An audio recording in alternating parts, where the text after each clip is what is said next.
ሰላም ቤተሰቦቼ እንዴት ናችሁ? ዛሬ ደግሞ ማሳያችሁ የበግ ጥብስ እንዴት እንደሚሰራ ነው። አሁን ወደ ስራው እንሄዳለን።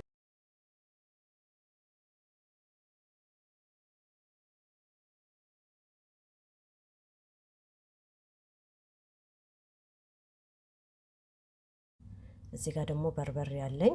እዚህ ጋር ደግሞ ነጭ ሽንኩርት አለ። እዚህ ጋር ደግሞ ቅመማ ቅመሞች አሉኝ። መጥበሻ ቅመም፣ መከለሻ፣ እንደገና ደግሞ ጨውና አንድ ኪኖን አድርጌያለሁ። እዚህ ጋር ደግሞ የታጠበ ስጋ አለኝ፣ የበግ ስጋ። እዚህ ጋር ዘይት አለኝ። አሁን ቀጥታ የምንሄደው እኛ ወደ ስራው ነው ማለት ነው። በመጀመሪያ የማደርገው ብረት ድስቴን እንደዚህ እጥደውና ልክ ብረት ድስቱ መጋል ሲጀምር ያዘጋጀሁትን ቀይ ሽንኩርት ዘይት ከማድረጌ በፊት አደርግና በደንብ አድርጌ አበስለዋለሁ ማለት ነው። እንዲህ እያደረጋችሁ ሽንኩርቱን ቀስ እያላችሁ ማብሰል ትጀምራላችሁ።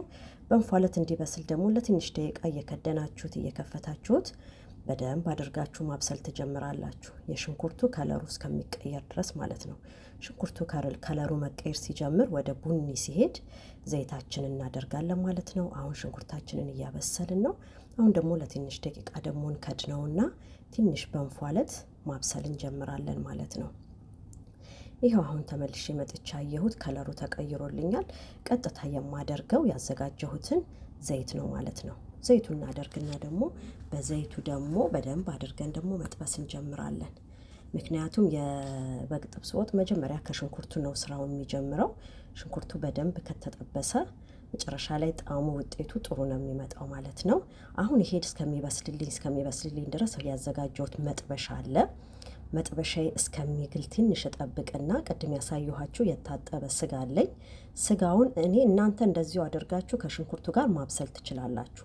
እኔ ግን የጥብስ ወጥ በምሰራ ሰዓት የበግ ወጥ በመጀመሪያ መጥበሻ ላይ አደርገውና ያለ ዘይት ገልበጥ አድርጌ ለ10 ደቂቃ ያህል ትንሽ አበስለዋለሁ። በጣም አይበስልም እሱ ግን ውሃው ይወጣልኛል። ከዛ ውሃውን እደፋና ወደ አዘጋጀሁት ከበርበሬ በኋላ ነው ማለት ነው የማደርገው። አሁን መጀመሪያ በርበሬን እከትና በርበሬን ደግሞ ከሽንኩርቱ ጋር በደንብ አድርጌ አበስለዋለሁ ማለት ነው።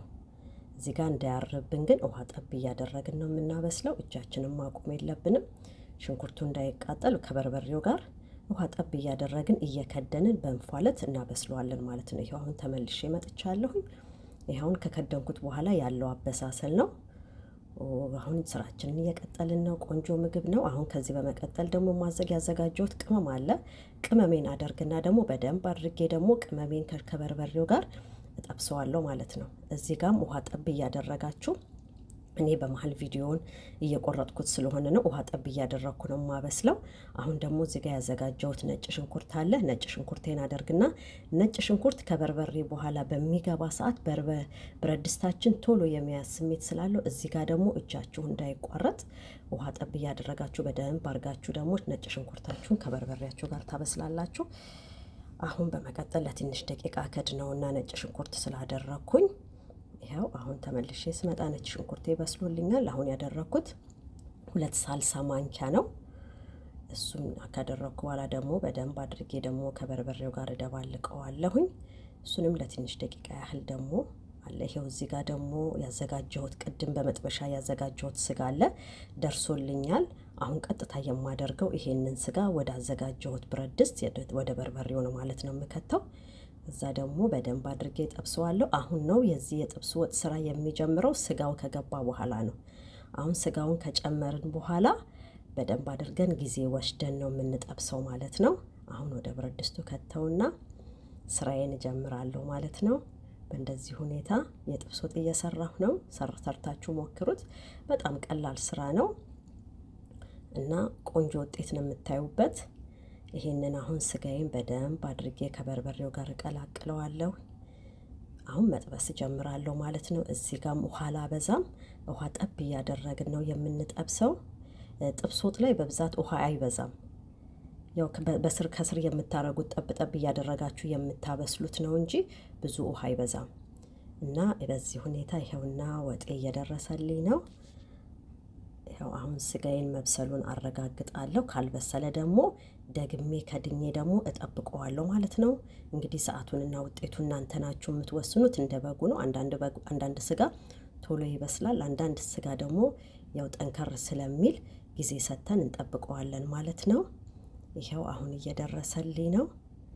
በጥሩ ሁኔታ ደርሷል። አሁን በመቀጠል የማደርገው ያዘጋጀሁትን ቂቤ አደርጋለሁኝ። ከቂቤው ጋር ደግሞ ጨው አደርጋለሁ። ጨውን ካደረግኩ በኋላ ደግሞ በደንብ አርጌ ቀላቅለዋለሁኝ። ይኸው በዚህ ሁኔታ ስጋውም እየበሰለ ነው እና የበጉን ጥብስ ሰርታችሁ ሞክሩ። የበግ ጥብስ ወጥ በዚህ ሁኔታ ነው የሚሰራው። እና ደግሞ ሌላ አሰራር የምታውቁት ካለ ደግሞ እናንተ ሼር አድርጉኝ፣ ሰርቼ ያሳያችኋለሁ። እኔ ግን የበግ ጥብስ በምሰራ ሰዓት እንደዚህ ነው የምሰራው። አንዳንድ ሰው ግን ስጋውን አይጠብሰውም፣ ቀጥታ ብረት ድስት ውስጥ ነው የሚከተው። ስለዚህ እንደዛ ማድረግም ትችላላችሁ። ቀጥታ ያጠባችሁትን ስጋ ከሽንኩርታችሁ ጋር ደግሞ በደንብ አድርጋችሁ ማብሰል ትችላላችሁና በእንደዚህ አይነትም ሁኔታ ይሰራል። ይኸውና እንግዲህ ውጤቱ እንደዚህ ነው። ይኸው በደንብ በስሎልኛል ስጋው እና ሽታው ምን ብዬ ልንገራችሁ። እናንተ ደግሞ ሰርታችሁ ሞክራችሁ ንገሩኝ። በዚህ ሁኔታ ስራዬን አጠናቅቄያለሁ። ይኸው ወጤ እንደዚህ ነው እላችኋለሁ። እስኪ አስተያየት ስጡኝ። ይኸው አጠናቀናል፣ ሰርተናል። ሼር አድርጉልኝ፣ ለጓደኞቻችሁ ፎሎ አድርጉ፣ ሰብስክራይብ እያደረጋችሁ ሌሎች ሰዎችም እንዲያዩ አድርጉልኝ። በተረፈን ያመሰግናችኋለሁ ቪዲዮን እያያችሁ ስለሆነ። ቴንኪዩ ጓደኞቼ፣ ዘመዶቼ፣ ቤተሰቦቼ ያበረታታችሁ ነውና አመሰግናለሁ። ዛሬ የሰራሁት የበግ ጥብስ ወጥ ይሄን ይመስላል እና በሚቀጥለው ደግሞ በሌላ ቪዲዮ እንገናኛለን። ቴንኪዩ አመሰግናለሁ። ባይ ባይ ዘመዶቼ።